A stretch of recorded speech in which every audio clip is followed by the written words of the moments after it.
V roce 1943 němečtí váleční zajatci v Texasu, sformovaní přísnou doktrínou a virulentní propagandou Goebbelse, vnímali Ameriku jako vnitřně dekadentní národ, slepý k sebekritice a odsouzený vlastním průmyslovým kolosem, arogantní fraškou, opovržením zrozeným z hluboké ideologické slepoty. Pro ně byla země strýčka sama křehkou chimérou a její filmy pouhým prázdným rozptýlením, neschopným zakrýt nevyhnutelnou zkázu. Věřili, že odhalení jakékoliv vnitřní chyby by bylo nezvratným důkazem slabosti rozpadající se společnosti. Nicméně v improvizovaných kinech v Camp Hearn odhalení hollywoodských filmů jako As Vinhas Daira neukázalo očekávanou slabost ani marnost povrchní zábavy.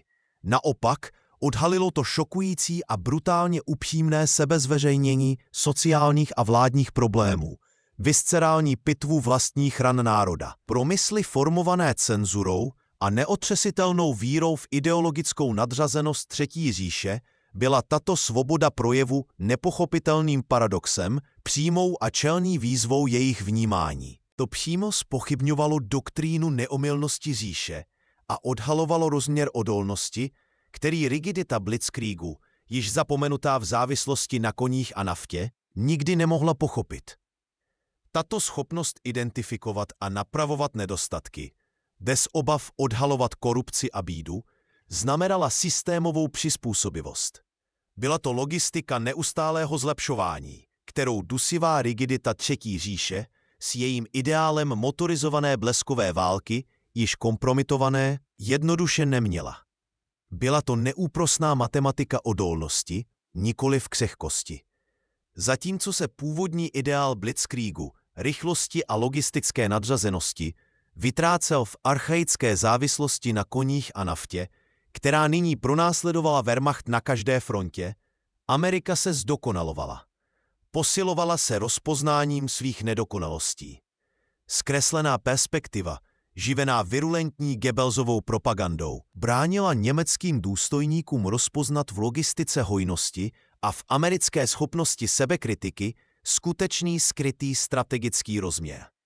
Sebekritika, vnímaná jako improvizované kino, daleko od fronty, se stalo psychologickým minovým polem. Brutální upřímnost amerických filmů, odhalující chudobu a nespravedlnost s pro říši nemyslitelnou sebekritikou, nebyla slabostí, ale neskrotnou silou. Byla to pravda, odolnost, která rozbíjela narativ o nadřazeném Německu. Nevyřešitelné dilema bylo nepochopitelné. Jak být silný, když přiznáš chyby? Tato schopnost sebezpitu, očistit vředy, byla antitezí rigidity Blitzkriegu, nyní zapomenutého v archaické závislosti na koních a naftě. Omezený pohled ustupoval a odhaloval Achillovu patu říše.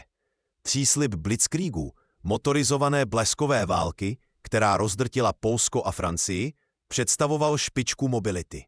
Skutečná logistická realita Wehrmachtu v roce 1943 však byla brutálním anachronismem. Interní zprávy, například ty od generálobersta Franze Haldera, podrobně popisovaly rostoucí závislost na více než 2,7 milionu koní.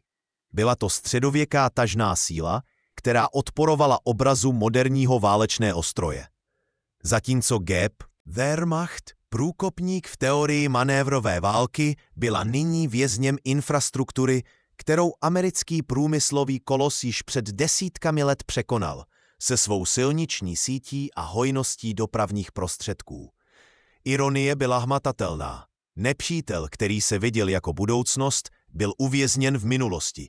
Zatímco národ, který otevřeně kritizoval své chyby, budoval skutečný motor vítězství. Stejná omezená vize Wehrmachtu, uvězněná v archaických metodách, jí také bránila pochopit strategický rozměr ticha na bojišti.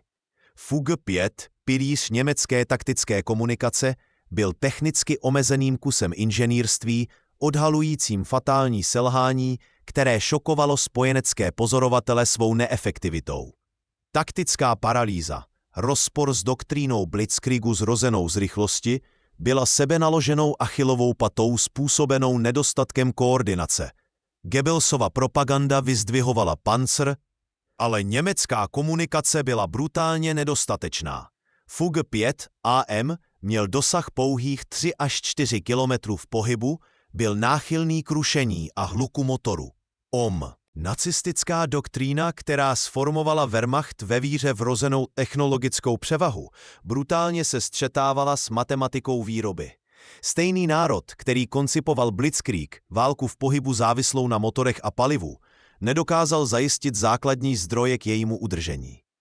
V roce 1943, zatímco Amerika vyráběla jeden nákladní automobil GMC CCKW každé 2 minuty, německý průmysl, roztříštěný a pod bombardováním, stěží dokázal nahradit své ztráty. Ideál Blitzkriegu, motorizované bleskové války, byl nyní vzdálenou vzpomínkou, nahrazený ponižující závislostí na milionech koní a chronickým nedostatkem nafty. Tato průmyslová krátkozrakost, která podceňovala logistickou kapacitu nepřítele, byla skutečnou Achillovou patou. Byla to systémová chyba, kterou Goebbelsova propaganda už nemohla maskovat. Čísla byla neúprosná. Produkce německých obrněných vozidel, i když technicky sofistikovaná, byla zlomkem spojenecké laviny. Nepochopení rozsahu americké masové výroby bylo terminálním dilematem. Tato válečná záplava byla špičkou ledovce nepochopitelné logistiky hojnosti. Německé zprávy po operaci Cobra odhalily šok důstojníků. Američané vyhazovali poškozená vozidla a nahrazovali je novými. Byl to pro ně cizí koncept pro národ, kde byl každý ocelový plech drahocenným zdrojem. Ideál Blitzkriegu, motorizované a rychlé války, byl zapomenut kvůli závislosti na milionech koní a nedostatku. Amerika však fungovala v skryté strategické dimenzi. Produkce 2,5 milionu nákladních vozů GMC CCKV a 600 000 jeepů nebyla luxusem, ale základem systémové odolnosti, která drtila nepřátelskou doktrínu. Zkreslená ideologická vize jim bránila vidět, že toto šílenství byla nespochybnitelná kapacita bezprecedentního průmyslového kolosu. Omezená ideologická vize Wehrmachtu ji paralyzovala na bojišti. Doktrína technologické neomylnosti říše oslepovala stratégii před revolucí v taktické komunikaci. Zatímco se němečtí důstojníci drželi omezeného Fug 5, relikvie, americká armáda zaváděla SCR-300, robustný F. Každá jednotka fungovala jako propojený uzel v neviditelné síti velení a řízení, což umožňovalo systémovou sebekritiku, korekci a adaptaci v reálném čase. To bylo německé válečné doktríně cizí. Únor 1943. Tunisko. Divize Panzer se pohybovaly pomalu, omezené palivem a koňmi, což vyvracelo Blitzkrieg. Americké jednotky operovaly pod neviditelnou komunikační sítí. SCR-300, přenosný FM transceivery 40 až 48 MHz. Nabízel čistotu hlasu a odolnost proti rušení a šumu, což bylo pro německý systém AM Fug 5 nedosažitelné. Fug 5 s dosahem omezeným na 3 až 4 km v pohybu, náchylný k multipath interference a elektrickému šumu, odsuzoval německé jednotky k nejisté koordinaci, závislé na kurýrech nebo vizuální signalizaci, taktickým relikviím, které potlačovaly rychlé manévry. Nadřazenost SCR-300 přesahovala elektrické specifikace. Spočívala v jeho robustním designu pro polní použití a v rozsahu nasazení. Německá doktrína vyhrazovala rádia pro velitelská vozidla a pancery, čímž vytvářela informační vaku. Tato síť umožňovala kódovanou sebekritiku bojiště v reálném čase. Taktické chyby byly opraveny během minut, nikoli hodin. Rozkazy pro palebnou podporu a boční manévry byly přenášeny a potvrzovány okamžitě bez zranitelných kurýrů. Heinz Guderian, architekt Blitzkriegu, koncipoval válku rychlého pohybu a přesné koordinace. Wehrmacht však selhal v komunikační infrastruktuře. Závislost na koních pro více než 80% dopravy a neschopnost vyrábět vozidla a paliva byly součástí logistické rovnice. Dále to byla neschopnost vytvořit všudy přítomnou a odolnou komunikační síť, což byla mezera, kterou virulózní Goebbelsova propaganda nevyplnila. SCR-300 naopak proměnil amerického vojáka z izolovaného jedince v uzel v první bojové síti historie. Neutralizoval nepřátelskou statečnost kolektivní převahou propojeného a adaptabilního velení. Toto propojení a koordinace v reálném čase byla skutečná systémová odolnost. Ironie byla hluboká. Německo, které se chlubilo převahou a průkopnictvím v taktikách. Byla to nevyvratitelná schopnost, kterou omezená ideologická vize říše nikdy nepochopila ani nedokázala účinně bojovat. Byla to matematika výroby, aplikovaná na komunikaci, transformující každou jednotku v senzor a aktuátor adaptabilního bojového organismu. Systémová odolnost, kterou Goebbels nemohl znevážit. Autokritika, zakódovaná v každém jasném a okamžitém přenosu, byla skutečnou převahou. Zatímco Wehrmacht zápasil s taktickou koordinací, skutečný rozměr jeho strategické zranitelnosti spočíval v geometrii hojnosti, konceptu cizím jeho válečné doktríně. Ideál blitzkriegu, neustálé a soběstačné války pohybu, byl tragicky zapomenut, nadhrazen archaickou závislostí. V roce 1943 bylo více než 80% transportu Wehrmachtu stále prováděno miliony koní. Brutálně upřímná statistika, která demaskovala obraz mechanizované síly. Výroba syntetického paliva. Ačkoliv technicky pokročilá, nikdy nedosáhla potřebného rozsahu k uspokojení poptávky války na více frontách. To odsuzovalo celé divize k nehyb. Ale co německé velení nedokázalo pochopit, bylo, že zatímco oni počítali koně, americký průmyslový kolos již orchestral potopu oceli a gumy. Amerika, kterou Goebbels popisoval jako dekadentní a slabou, budovala válečnou mašinérii nebývalého rozsahu. V roce 1943 americké továrny vyrobily přes 600 000 nákladních vozidel GNC CCKW, slavných Deuce and a Half. Pouze toto číslo přesahovalo celkovou produkci vojenských vozidel Německa za celý konflikt. Každé z těchto vozidel bylo životně důležitým uzlem v logistické síti, která zásobovala frontu, schopné přepravit 2,5 tuny nákladu na stovky kilometrů. Matematika výroby byla neúprosná. Zatímco Panzer 6 Tiger, inženýrský zázrak, vyžadoval 100 člověkohodin údržby na každých 6 hodin provozu a spotřeboval 1000 litrů paliva na každých 100 kilometrů. GMC CCKW fungoval s účinností a redundancí, které popíraly německou vojenskou logiku. Převaha nebyla jen číselná, byla systémová. Německá doktrína, zaměřená na elitní bojové platformy a nedostatek zdrojů, ne. Schopnost přesunout tonmilové zásob, od munice po příděly, od náhradních dílů po palivo, byla skutečnou strategickou zbraní. Red Bull Express, logistická síť nákladních vozidel, která fungovala 24 hodin denně, 7 dní v týdnu, denně přesouvala více než 12 500 tun zásob na frontové linie. Byl to čin, o kterém Wehrmacht se svými koňmi a bombardovanou železniční infrastrukturou mohl jen snít. Pro generálfeldmaršala Wilhelma Keitla byla vize nepřetržitých amerických konvojů přepravujících zásoby v rozsahu, který se zdál neomezený, neřešitelnou hádankou. Jeho vlastní zpravodajské zprávy, často podceňované nebo ignorované špičkami říše, naznačovaly, že americká schopnost doplňování byla tak rozsáhlá, že zničení jednotky nebo konvoje bylo rychle kompenzováno nepřetržitým proudem náhrad.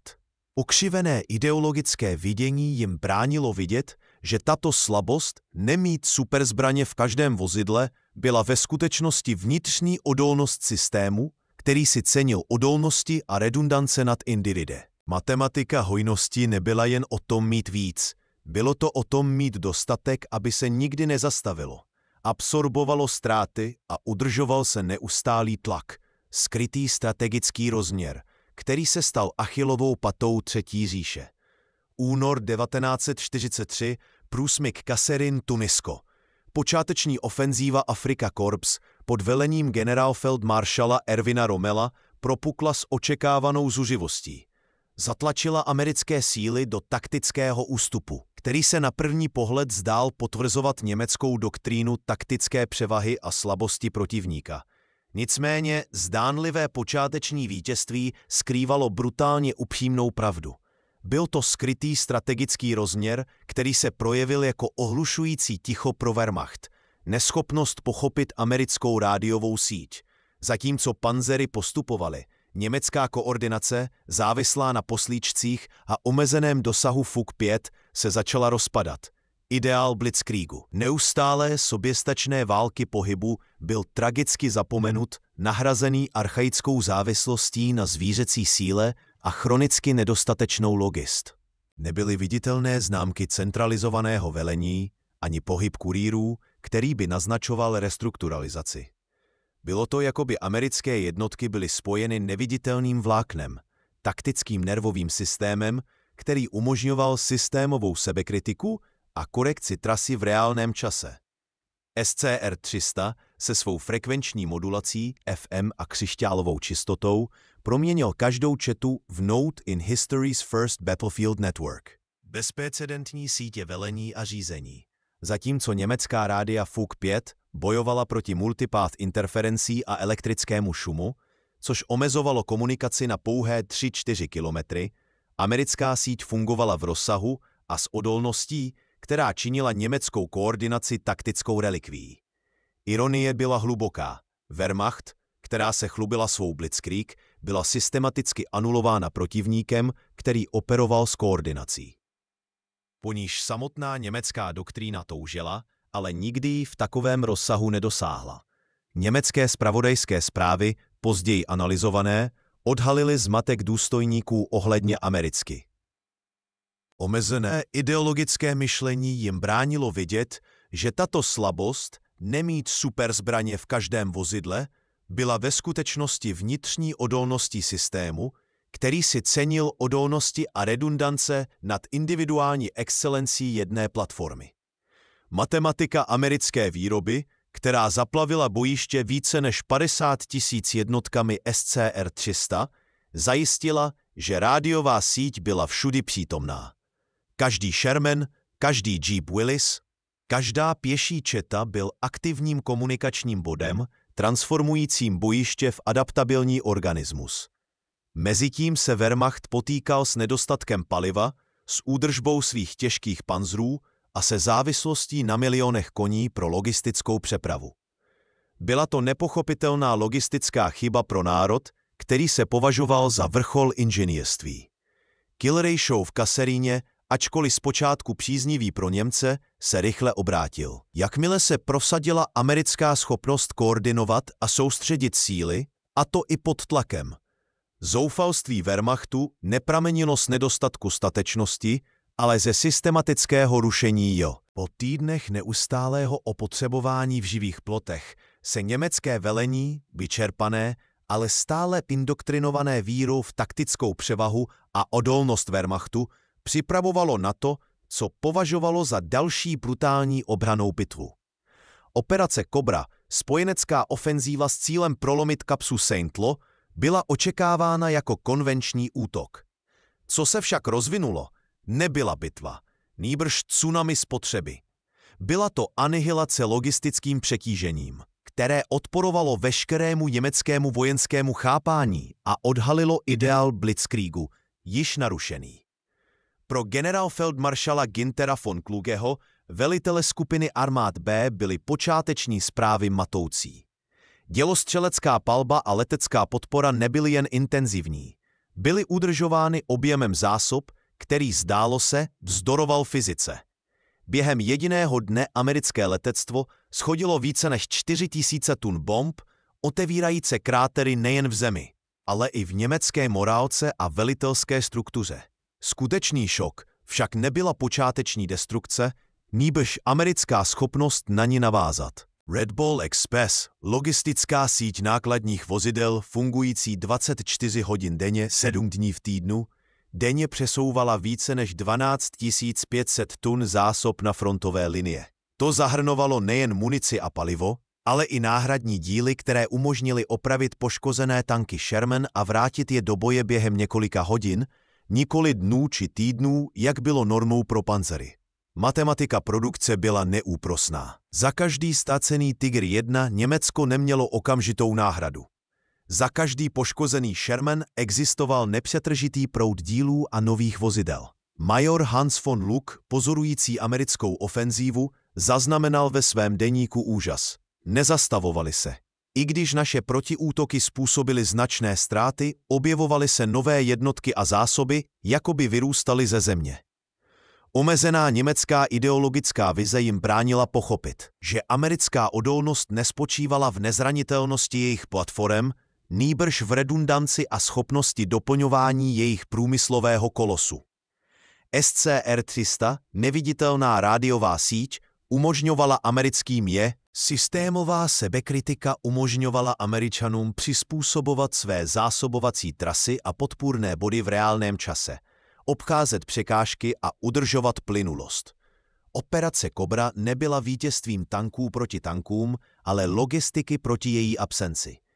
Strategické zničení nepřišlo jediným rozhodujícím úderem, ale neustálým přetížením. Generál feldmaršal Rommel, než byl zraněn, vyjádřil svou frustraci z drtivé materiální převahy nepřítele, což pro německou mysl znělo jako výmluva pro nedostatek statečnosti. Ale pravda byla temnější. Statečnost bez zdrojů je jen odložená porážka.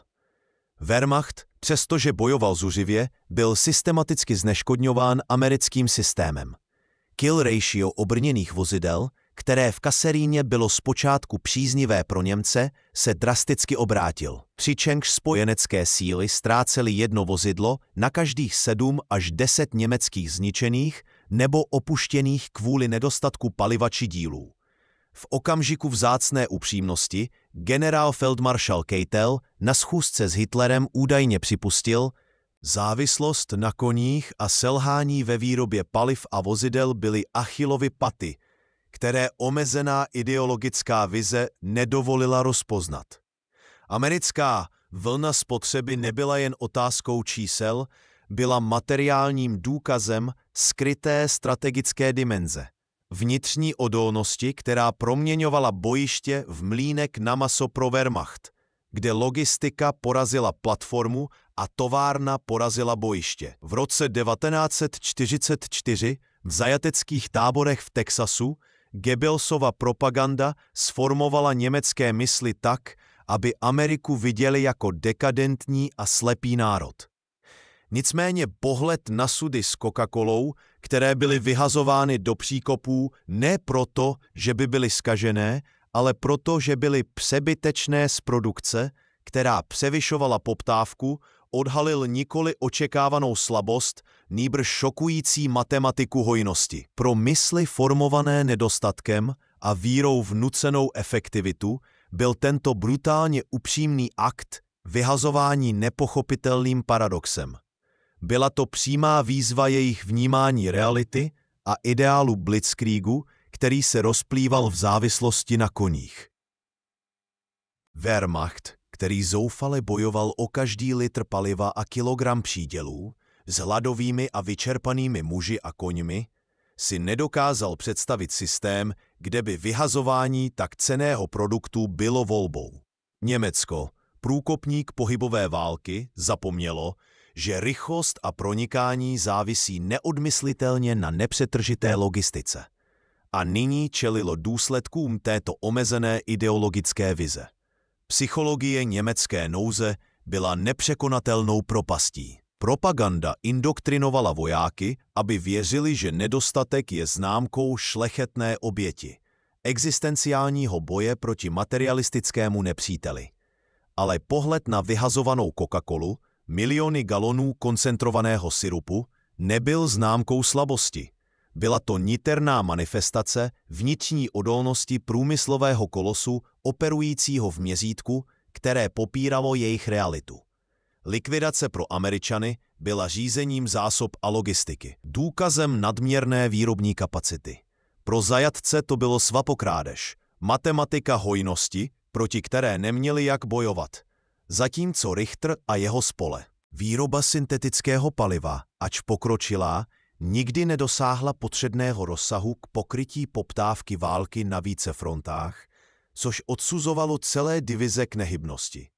Logistické selhání bylo nepochopitelné pro národ, který se považoval za vrchol inženýrství, ale byla to holá pravda. Amerika, kterou Goebbels popisoval jako dekadentní a slabou, budovala válečnou mašinérii nebývalého rozsahu, kde i luxus byl vyráběn v objemech, které umožňovaly likvidaci. Coca-Cola se svou všudypřítomností v amerických přídělech a PXech byla víc než jen nápoj. Byla hmatatelným symbolem logistické převahy a výrobní kapacity, které se Wehrmacht nikdy nemohl rovnat. Generálfeldmaršal Keitel ve svých zprávách údajně zaznamenal americkou schopnost doplňování jako zbraň, proti které nemáme obranu. Hloubka této hojnosti, která se rozšiřovala i na likvidaci spotřebního zboží, však zůstala skrytou strategickou dimenzí, Achillovou patou pro německou mentalitu. Ironie byla hluboká.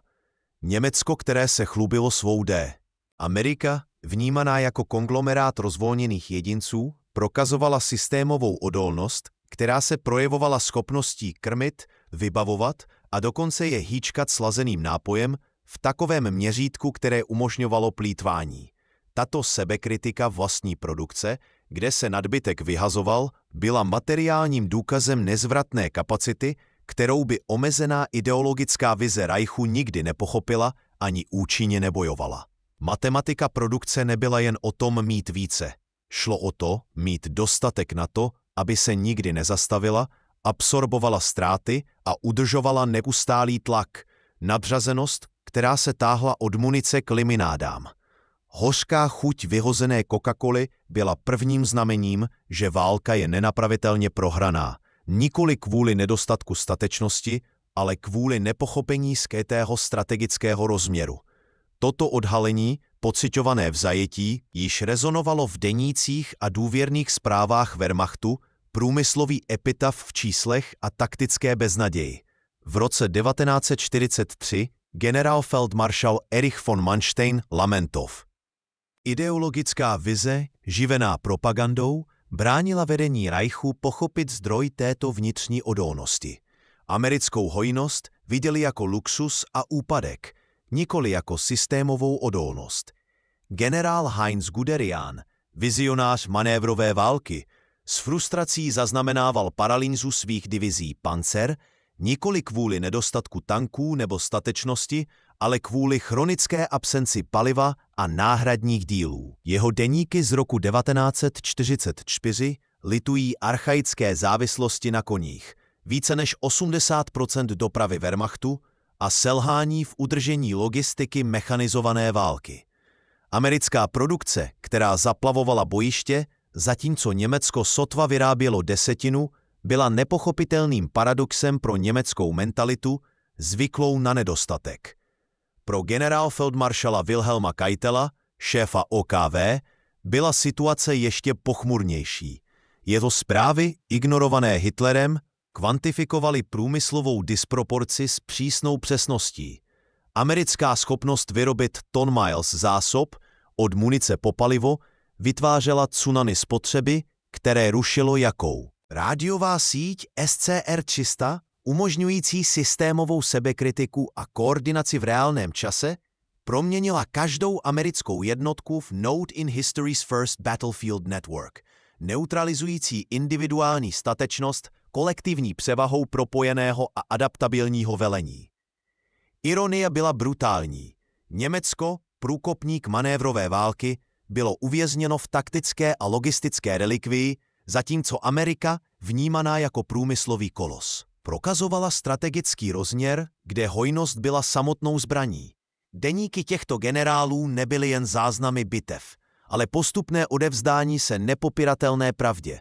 Továrna vítězila nad bojištěn a logistika hojnosti byla skutečnou strategií. Neporozumění této základní rovnici, tato omezená ideologická vize, která podcenila systémovou odolnost nepřítele, byla Achillovou patou Třetí říše. Byl to průmyslový epitaf vrytý do dějin neúprosnou aritmetikou výroby. Ideologická vize, která živila neporazitelnost, ustupovala brutální matematice porážky. Válečné deníky svědčily o epita, ale bojiště odhalovalo kvantitativní tsunami, záplavu oceli a modulované frekvence s neskrotnou silou. Pro mysli formované nedostatkem byla tato hojnost neřešitelným dilematem, výzvou jejich vojenskému vnímání. Pro německé vězně v Texasu sformované doktrínou a propagandou byla Amerika dekadentním národem slepým k sebekritice. Avšak v improvizovaných kinech tábora Hern filmy jako As Vinhas Ira odhalily ne slabost, nýbrž šokující sebereflexy sociálních a vládních problémů. Pro mysli formované cenzurou byla tato upřímná svoboda projevu neřešitelným dilematem, kýmou výzvou jejich ideologii. Tato sebekritika, vnímaná jako slabost, byla neúprosnou matematikou systémové odolnosti, nadřazeností, kterou Wehrmacht, omezený svou ideologií, nikdy nepochopil. Pro Wehrmacht, sformovaný v Blitzkriegu, byla logistika pouhým operačním přívěskem. Boj vnímali jako symfonii tanků a taktiky, zapomínaje, že Blitzkrieg závisí na zásobách. Pro spojence matematika hojnosti proměňovala bojiště v průmysl. Nikdy nepochopili, že americká avantgarda spočívá v neviditelné ozvěně éteru. Všudy přítomné bojové síti. Pro mysli upnuté na nedostatek nafty a koně byla všudy přítomnost americké modulované frekvence neřešitelným dilematem. Brutální výzvou pro Blitzkrieg, odhalující neúprosnou matematiku logistické a technologické převahy, kterou by omezená německá ideologická vize nikdy nerozluštila.